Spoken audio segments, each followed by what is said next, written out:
सहज होय तर होय असं कोणतं कारण आलो इकडे पाहतोय तर काय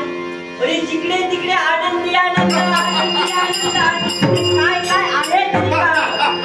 अरे अंतरांची सडे मोतिकांच्या रांगोळ्या काय आहे आपणच आहात काय सांगतोय आपण शिकविल्याप्रमाणे ब्रह्मदेवाची भक्ती या एकविराने केली ब्रह्मदेव माझ्यावर प्रसन्न झाले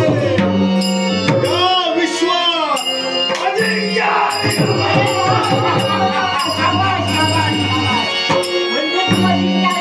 होय गुरुदेव म्हणजे तुला मरण हे नाही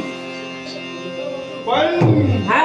ब्रह्मदेवाने मला वरदान दिले वरदानात फक्त एकच पण हा लंगडा शब्द ठेविला जर का कुणी अष्टभुजा नारी जन्माला येईल आणि तिच्या हाती शिवशंभ महादेवाचा त्रिशूळ असेल तर त्या त्रिशूळाने या या या एकविराला मृत्यू अन्यथा मृत्यू नाही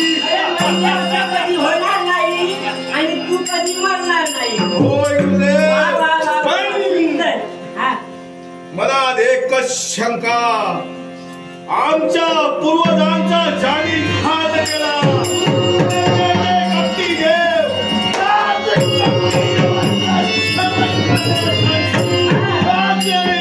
उतरत्या पावलाने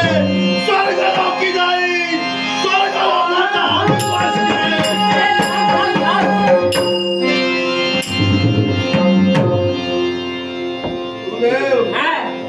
उचलत्या पावलाने जात असल्यावेळी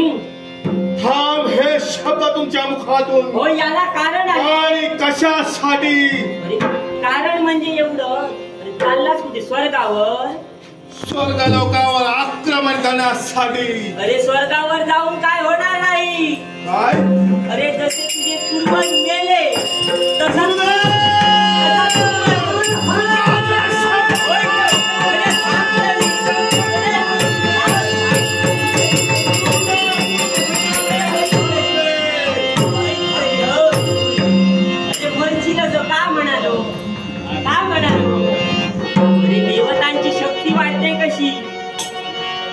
देवतांची शक्ती वाढते ती मृत्यू लोकामुळे देवतांची शक्ती वाढते ती मृत्यू लोकामुळे मृत्यू लोकामुळे मृत्यू लोकातील ब्राह्मण होम हवन यज्ञ कर्म करतायत